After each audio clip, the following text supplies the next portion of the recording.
How does an ordinary bike ride on a peaceful summer evening turn into a family's worst nightmare?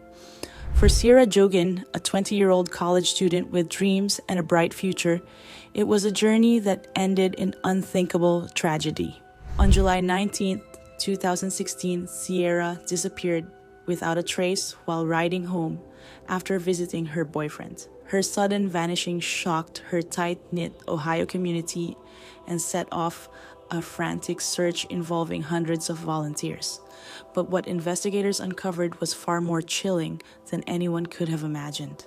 A crime so heinous it shook the nation to its core. This is the story of a vibrant young woman whose life was brutally cut short and the depraved man responsible for her death. As we explore the case, we'll uncover the events leading up to her disappearance, the horrifying discoveries made by investigators, and the relentless pursuit of justice by her grieving family. Prepare yourself for a tale of heartbreak, horror, and resilience. Who was Sierah Joughin? Sierah Joughin, affectionately known as C by her family and friends, was born on February 11, 1996, in the small town of Sylvania, Ohio. She was a kind, driven, and compassionate young woman, deeply loved by those around her. A diligent student at the University of Toledo, Sierra was preparing for her junior year and was eager to explore the world through a study abroad program. Her passion for life was evident in her academic pursuits and her close-knit relationships with her family and friends.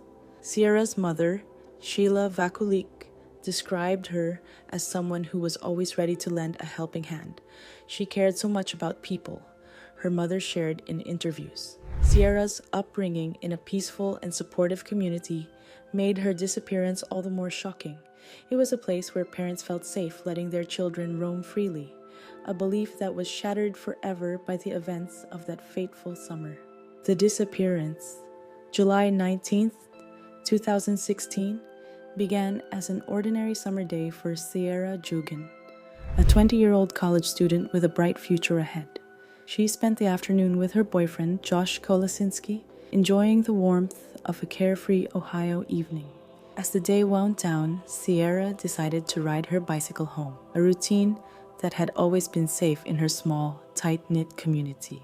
Josh, ever protective, accompanied her, part of the way on his motorcycle, ensuring she was not alone. When they reached a familiar point near her house, he kissed her goodbye, expressed his love, and reminded her to text him once she was home. It was supposed to be a normal goodbye, but the text never came. As night fell and Sierra remained silent, her family's concern turned to alarm. Calls to her phone went unanswered, and her loved ones began to fear the worst. By the next morning, panic had set in, and the community sprang into action. Hundreds of volunteers joined the search, scouring miles of fields, roads, and wooded areas. The first chilling clue emerged in a cornfield near her route. Sierra's purple bicycle, discarded and abandoned. Nearby, investigators discovered disturbing signs of a struggle. Broken corn stalks, streaks of blood, and an array of unsettling items, including men's sunglasses, a sock, and a screwdriver. The evidence painted a grim picture confirming everyone's worst fears. Who had done this? Why would anyone target a young woman on a simple bike ride home? The discovery of these clues turned the search into a race against time. Law enforcement intensified their efforts, knowing that each passing moment diminished the chances of finding Sierra alive. The peaceful community of Fulton County, Ohio, had been shattered, and the hunt for answers had just begun. The investigation and discovery. As the community rallied behind Sierra's family, law enforcement intensified their efforts. A critical breakthrough came when a local farmer discovered a bloodied motorcycle helmet near the abduction site. This evidence, combined with other findings, pointed investigators toward a motorcyclist. Police went door to door, questioning residents in the area, which eventually led them to James Worley. Worley, a 57-year-old man with a violent past, lived near the site of Sierra's disappearance. When questioned, he admitted to being in the area on the night she vanished and even claimed he had lost a screwdriver and helmet. His suspicious behavior prompted authorities to obtain a search warrant for his property. What they found was a scene straight out of a nightmare. Inside Worley's barn, investigators uncovered a crate filled with lingerie, duct tape, and a blood-stained air mattress. Hidden beneath the ground was a freezer containing evidence of his heinous acts. The most chilling discovery came later. Sierah's body was found hogtied and buried in a shallow grave in a nearby cornfield. She had been gagged with a plastic device, and the cause of death was determined to be asphyxiation. The killer, James Worley. James Worley was no stranger to violence. In 1990, he had been convicted of abducting a woman named Robin Gardner, who miraculously escaped his clutches. Despite serving time for this crime, Worley had managed to reintegrate into society, living quietly in the same area as Sierah.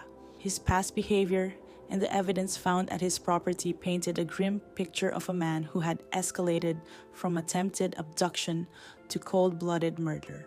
During his trial, prosecutors revealed disturbing details about Worley's actions. His barn was described as a house of horrors, filled with tools and restraints used to trap and torture his victims. The jury found him guilty of aggravated murder and abduction in 2018, and he was sentenced to death. His execution is currently scheduled for May 2025. The aftermath. Sierah's murder left a lasting scar on her family and community. Her loved ones channeled their grief into action, establishing Justice for Sierah, an organization aimed at preventing similar tragedies. The organization advocates for stricter laws and provides resources to help keep communities safe. One of their most significant achievements was the passage of Sierah's Law in Ohio. This law created a statewide database of violent offenders, enabling law enforcement to better monitor individuals with a history of dangerous behavior. It's a bittersweet legacy for a young woman whose life was taken far too soon. Justice and closure. The family also took steps to ensure that Worley's property would no longer serve as a painful reminder of their loss. In 2018, they successfully obtained ownership of the land where Sierah was held captive, tearing down the barn that had housed so much evil. For Sierah's mother, it was a small but meaningful step toward healing. "That barn haunted us," Sheila Vakulik said. Seeing it gone was a moment of relief. The tragic case of Sierah Joughin serves as a chilling reminder that even the safest communities are not immune to unthinkable acts of violence. It's a story that starts with hope and ordinary routines, but ends in heartbreak and a fight for justice. Sierah's bright future was stolen in an instant, leaving a family forever scarred and a community questioning its sense of security. How does one recover from such a loss? And more importantly, how do we ensure that no other family has to endure this kind of tragedy? Sierah's family, refusing to let her death be in vain, turned their grief into action by advocating for Sierah's Law and creating initiatives to promote community safety. Their relentless pursuit of justice has not only honored her memory but also helped protect countless others from similar dangers. The legacy of Sierah Joughin is one of courage and a commitment to making the world a safer place for everyone. What do you think about this heartbreaking case? Does it make you reflect on the importance of community vigilance and personal safety? Share your thoughts in the comments below, and let's continue to honor Sierah by raising awareness. Don't forget to like, share, and subscribe for more stories that uncover the truth and keep us informed. Stay safe, stay vigilant, and take care of one another.